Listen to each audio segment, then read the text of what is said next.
Hello, my YouTube family. Manipuri Homemaker channel me ambu taram lokchari. Me ang ngasi di season no ba mathel ne hawai thrak asangba gi utti thong dore haira di ko ai gi cha sing amati puroi ba harau bana loi chani me am ai gi utti khuthong che du da gi di utti bu hek thong la ba husband na thakat pada loi re do ai gi utti khuthong je khoi gi tuki mate haw bane kaim ta soi ningai lai ti do me am so amuk tang try tawra ga yeng biyo tuki mate haw bane ko yam phachana haw bane do karigumba ai khuthong jida thonga hautraba thoaba dislike adum nambiramo kaisum ta kaite ko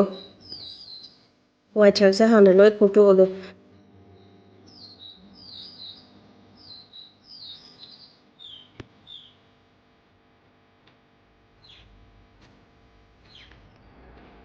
do koina uti thoba matanda heta pataraga gas daga ko tai tai patu am tan bane ba do kaim ta pada dana yamna phachana thongba ya record su charake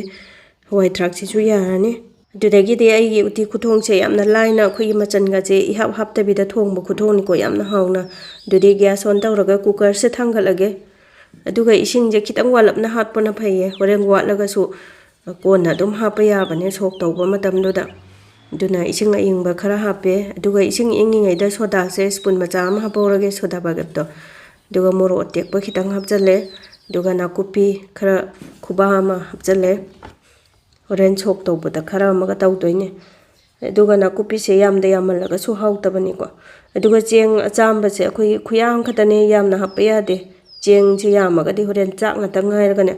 masak su thiraga hauba wat bane ba khoi gi cheng yamba se maphon oina ba khitang hapagi wani da aduga hawai truck se khoi ngammi khai yamna dum hapa yai ko hawai truck asangba siti hawai truck se yammi gai hau doine ba dunga sai hawai truck to chamaga loi hapchale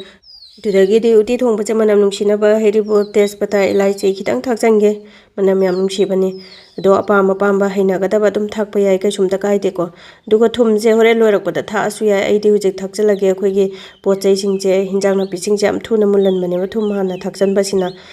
duga thum je ju khitang walap na hap ke ko khoi gi soda ba gap to khara yak cha badina dudagi di soda dudagi di thum hore loirak pai da loina test tawraga yamna perfect oina phachana puthok pa yare watlaga su hapa ko duga chathau taisali se me am pada dana bani ko sumaina taisan baje amate he pada da bane do padara khadaw jaga sing je phachana taisan bi ba sumaina ado ti thongba matam da khoi gi hapchan gadaw ba po chai sing do ising ingi ngai da loina hapok se ko do ai gi so ising ingi ngai da loi hapchang gra bane khoi gi gas to low flame da thammaga dona hapchan ba hek loi baga dum high flame da thamba yare Digo makhum si su phajana taisan ba loiraga khumjalaga anirak tang kam thoke ko tang kam bada bo mun bane dum uti de soda baga biaw budona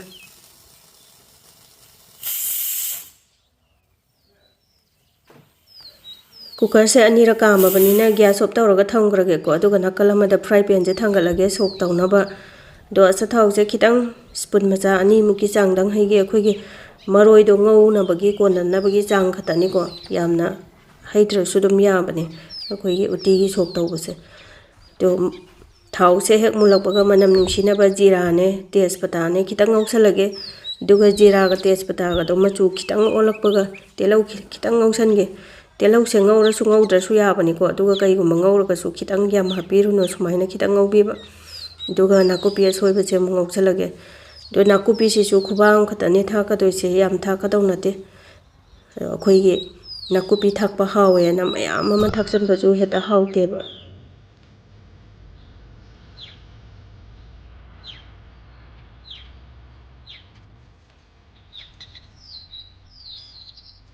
maroi ja petang ngauraga maru marang manam nungsina ba khitang thake ko yam thaka daw na te khoi gi spoon macha do adugi tang khai muktan chimo hai petang ngaurage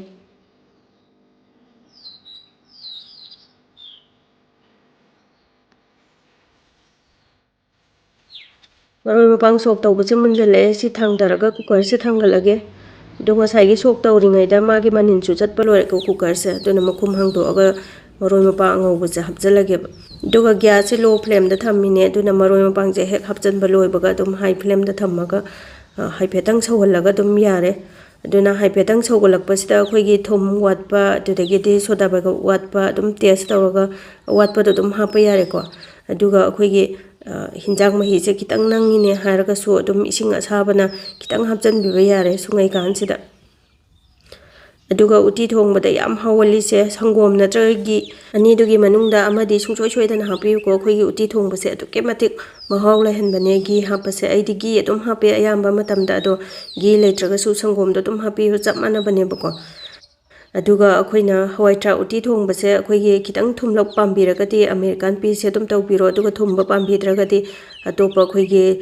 ꯂꯧꯕꯨꯛꯀꯤ ꯍꯋꯥꯏ ꯊꯔꯥꯛꯀ ꯍꯥꯏꯅꯕ ꯆꯤꯟꯃꯨꯕꯤ ꯑꯗꯨꯒꯨꯝꯕꯗꯨꯅ ꯑꯗꯨꯝ ꯊꯣꯡꯕ ꯌꯥꯏꯀꯣ ꯑꯗꯨꯅ ꯈꯔ ꯊꯨꯝꯕ ꯋꯥꯠꯄꯅꯦꯕ ꯎꯇꯤ ꯊꯣꯡꯕꯗ ꯑꯗꯨꯒ ꯑꯃꯦꯔꯤꯀꯥꯟ ꯄꯤꯁꯁꯤꯗꯤ ꯑꯩꯈꯣꯏꯒꯤ ꯎꯇꯤ ꯊꯣꯡꯕꯁꯦ ꯆꯤꯅꯤ ꯍꯥꯞꯄꯗꯧꯅ ꯐꯖꯅ ꯊꯨꯝꯕ ꯆꯥꯠꯅꯤ ꯑꯉꯥꯡꯅꯁꯨ ꯌꯥꯝ ꯄꯥꯝꯕꯅꯤꯀꯣ ꯁꯨꯃꯥꯏꯅ ꯊꯣꯡꯕ ꯎꯇꯤꯁꯦ ꯑꯗꯣ ꯌꯥꯝ ꯄꯔꯐꯦꯛ ꯑꯣꯏꯔꯦ ꯌꯥꯝ ꯐꯖꯔꯦ ꯂꯣꯏꯁꯤꯜꯂꯛꯄꯁꯤꯗ ꯘꯤꯁꯦ ꯁ꯭ꯄꯨꯟ ꯃꯆꯥ ꯑꯃ ꯍꯥꯞꯄꯒꯦ